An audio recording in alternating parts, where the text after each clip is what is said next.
여러분 안녕하세요. 10주차 1차 시 시작하도록 하겠습니다. 그동안 자원봉사 활동의 기획과 프로그램을 개발했다면 오늘 이 시간부터는 업무 설계와 업무 설명서에 대한 부분을 다루도록 하겠습니다. 자, 이 시간에 업무 설계가 무엇인가 라고 하는 부분들을 설명을 먼저 드리겠는데요. 다시 말하면 어떤 업무를 할 건지 라고 하는 업무 디자인을 한다라고 생각하시면 됩니다. 예를 들면 자원봉사자가 자원봉사를 하러 왔는데 그가 자원봉사를 하고 나서 만족을 얻으려면 질 높은 서비스를 제공해야 되지 않습니까? 그래서 그렇게 하기 위해서는 자원봉사자가 어떤 자원봉사를 하게 될지 그 업무를 세부적으로 디자인하고 설명하는 과정이 다시 말해서 업무 설계라고 할 수 있습니다. 그래서 자원봉사자가 와서 해야 될 업무를 구조적으로 사회적인 측면에서 또 그 업무가 어떤 영향을 미치는지 이런 모든 내용을 포함하는 아주 신중한 계획을 의미하는 것을 우리는 업무 설계다라고 할 수 있습니다. 이처럼 업무 설계가 잘 돼야 효과적인 자원봉사를 할 수 있고 만족을 얻을 수 있기 때문에 일단 자원봉사를 하기 전에 준비 단계에서 이런 업무 설계를 어떻게 하느냐라고 하는 것은 방향을 정해주는 거기 때문에 이런 부분에 대한 준비가 필요하다고 하겠죠. 자, 그렇다면 업무 설계를 할 때 두 가지가 꼭 수반되면 좋을 것 같습니다. 첫 번째는 자원봉사자를 활용해서 어떤 일을 수행하려고 하느냐에 대한 구체적이고 상세한 답변이 있어야 된다. 도대체 자원봉사를 활용해서 어떤 일을 하려고 하는가라고 하는 물음을 가지면 좋을 것 같고요.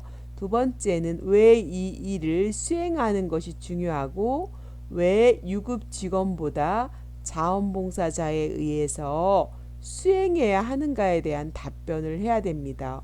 얼마든지 유급 직원을 통해서도 할 수 있을 텐데 왜 나는 자원봉사자에 의해서 이렇게 수행해야 하는가 라고 하는 이런 자원 활동가에 의한 그 수행에 대한 그런 효과성, 그에 대한 답변 이런 것들을 해야 됩니다.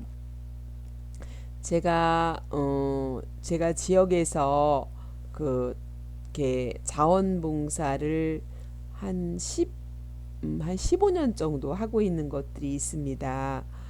사회단체에서 봉사를 하고 있는데 그 기간은 유급 직원들도 있지만 자원활동가를 통해서 유급 직원과 자원활동가의 쌍두마차가 함께 굴러가는 것들을 그 기관의 목적문에 들어와 있기 때문에 항상 자원 지도자가 주체가 돼서 이렇게 의견을 수렴하고 이렇게 가는 것들을 목적으로 하면서 자원 지도자를 양성하는 것들이 결국 기관의 목적문의 목적이기도 하고 또 자원활동가를 통해서 결국은 다양한 프로그램을 개발하고 또 지도자를 통해서 지역사회를 변화시키는 이런 일들을 하고 있습니다. 왜냐하면 초기부터 그렇게 목적을 갖고 해왔기 때문에 무급 자원 지도자가 그런 일들을 함으로써 그런 명맥을 100여 년 넘게 유지해 오고 있는 그런 단체들이 지금도 운영이 되고 있는 거죠. 자, 제가 좀 말이 길어지긴 했지만 그런 단체가 뭐 이렇게 여러분 지역에서 제가 몸담고 있는 단체는 YWCA이고 또 YMCA나 이런 단체들도 자원 지도자에 의해서 쌍두마차를 가지고 이렇게 굴러가는 단체 중에 하나가 아닌가 싶습니다. 자, 어쨌든 이렇게 이제 업무 설계에 있어서 왜 유급 직원보다 자원봉사자에서 수행해야 하는가라고 하는 이런 답변을 이렇게 자원봉사 조정자가 할 수 있으면 좋겠다라는 얘기를 드렸고요. 또 기관의 입장도 있습니다. 기관에서는 지역사회 주민 참여가 왜 필요한지, 그리고 클라이언트를 위한 서비스가 더 많이 확장돼야 되는 의미는 무엇인지, 이거에 대한 물음을 갖고 기관에서는 업무 설계를 하셔야 되고요. 또 자원봉사자의 입장에서는 새로운 기술을 습득하는 기회를 제공받고, 또 복지 서비스 제공에 참여할 기회와 의미 있는 사회적 상호작용의 경험을 할 수 있는 기회를 제공받는다는 그런 의미를 가지고 자원봉사자가 자원봉사의 입장과 기관의 입장에서 업무 설계가 같이 되어진다면 서로에게 만족감을 줄 수 있는 그런 자원봉사 방향이 설정될 것이다 라고 생각을 하게 됩니다. 자, 그렇다면 이런 업무 설계를 할 때 업무 설명서가 자세히 기록이 될 때 내가 가서 어떤 역할을 하는지 한눈에 볼 수가 있게 되겠죠. 자, 그래서 이런 업무 설명서에 대해서 한번 알아보면 좋을 것 같은데요. 업무 설명서라고 하는 것은 업무 전에 우리가 다룬 업무 설계, 다시 말해서 업무 디자인에 대한 내용을 조금 더 구체화하고 명확화하고 또 그 각자의 기능과 역할 분담을 정하는 것을 의미하는 것입니다. 그래서 자원봉사자가 봉사를 와서 수행할 업무의 책임, 그쵸? 내가 수행할 업무의 책임과 업무를 수행할 자원봉사자의 자격 조건, 그쵸? 그 다음에 감독과 책임의 체계, 그리고 업무의 업적을 평가하는 방법에 대해서 기술에 놓은 설명서가 업무 설명서다 라고 할 수 있습니다. 네, 다시 말하면 업무 설명서는 봉사활동에 대한 구체적인 설명서다 라고 할 수 있죠. 여러분이 어떤 물건을 샀어요. 그러면 그 물건을 사면 그 물건에게 같이 포함되어 있는 게 설명서가 포함되어 있잖아요. 그래서 이 설명서를 통해서 그 내용을 구체적으로 사용하는 방법을 우리가 알 수 있는 거와 마찬가지라고 할 수 있겠죠. 그래서 자원봉사자와 기관 간의 계약서와 같은 역할을 대신할 수 있다. 업무 설명서는 이렇게 볼 수가 있겠습니다.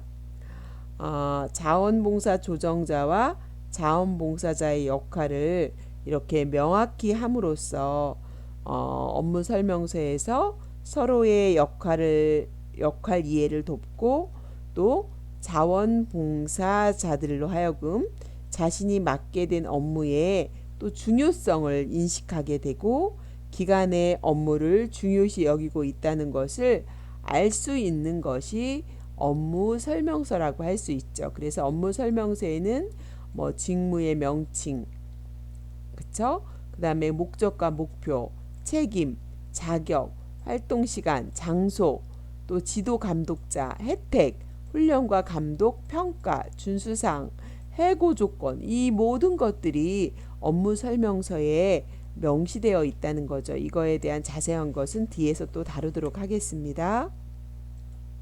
자, 그렇다면 이 업무 설명서가 왜 필요한가라고 하는 업무 설명서의 필요성을 간략하게 살펴보면 도움이 될 것 같습니다. 자, 첫 번째, 업무 설명서를 보면 자원봉사자의 역할을 한눈에, 내가 자원봉사를 갔는데 내가 하는 역할이 무엇인지 한눈에 그 역할을 명확하게 볼 수 있고 이해할 수 있다라고 하는 부분입니다. 두 번째는 모집과 배치에 있어서 중요한 도구가 된다라는 거죠. 이렇게 명확하게 작성된 업무 설명서에는 자원봉사자가 하게 될 업무의 내용과 또 필요한 기술과 자격과 또 어떤 책임과 활동 시간이 이게 명시되기 때문에 이렇게 중요한 도구가 된다는 거죠. 자, 그 다음에 세 번째는 업무 설명서는 모집에 있어서 마케팅적 접근을 용이하게 한다라고 할 수 있습니다. 아, 자원봉사 조정자는 개인의 자원봉사 동기를 확인하고 자원봉사자의 참여 동기를 만족시키는 동시에 기관의 목적도 이렇게 달성시켜야 합니다. 그러므로 자원봉사자 참여 동기를 만족시키는 요소들과 기관의 목적 달성에 필요한 자원봉사자의 시간과 재능을 상호 연결하고 적절히 교환하도록 하는 것이 명확히 작성된 업무 설명서를 통해 모집과 또한 배치를 할 수 있는 것입니다.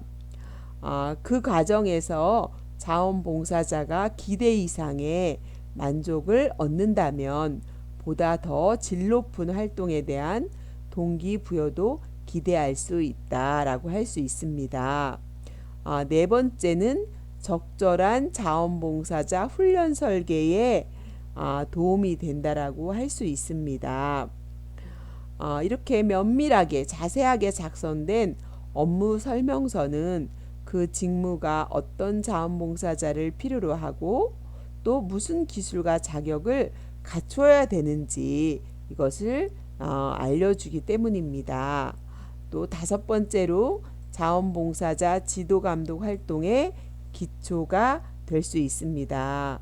이렇게 명확하게 작성된 업무 설명서가 있다면 누가 무엇을 누구에게 언제 얼마 동안 이렇게 해야 되는지 자원봉사를 해야 되는지를 알기 쉬울 수 있기 때문에 이것은 기초가 자원봉사 지도감독의 기초가 된다고 할 수가 있겠습니다. 그래서 여러분 업무 설명서가 있는 것과 없는 것은 상당히 다를 수 있기 때문에 여러분이 자원봉사 업무 설명서를 갖고 이렇게 그 준비 단계에서 이것을 준비한다면 훨씬 방향을 잘 갈 수 있을 거라는 생각을 하게 됩니다.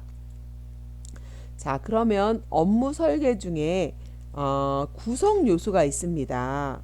업무 설계 중에 구성 요소 첫 번째는요. 자, 자원봉사자에게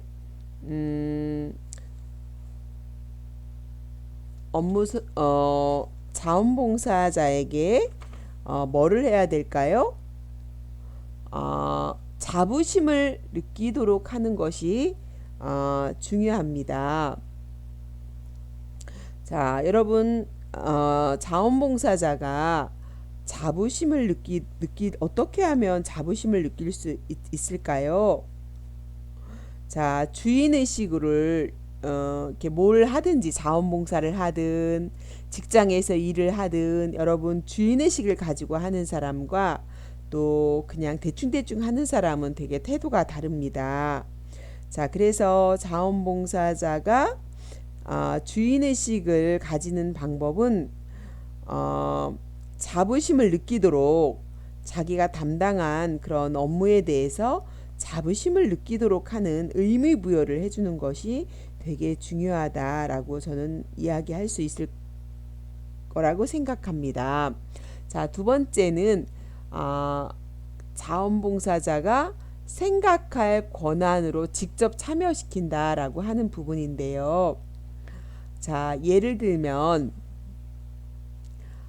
그냥 하는 것보다 자원봉사자가 비록 무보수로 자원봉사를 하지만 이렇게 업무 설계에 있어서 본인이 결정하고 책임지고 기획하고 하는 이런 부분에 대해서 어떤 기회와 권한을 가지고 이렇게 참여시키는 거죠. 그래서 본인이 자원봉사 과정에서도 생각하게 하고 또 결정하는 부분에서 참여자로 참여시키는 그런 생각할 권한을 갖게 한다면 훨씬 주인의식을 갖고 또 자부심을 갖고 본인이 생각하는 하면서 이렇게 참여한다면 훨씬 더 보람된 그런 그 활동에 참여를 할 수 있을 거라고 생각합니다.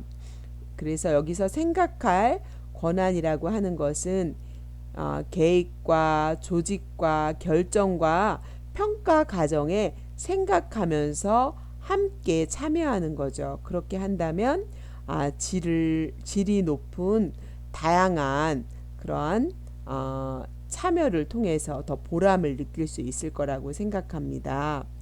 이처럼 자원봉사자가 활동과 계획에 또 실행에 직접 참여하는 일은 주인의식을 고취시키고 만족감을 높이는 그러한 부분이기 때문에 되게 중요하다고 생각합니다.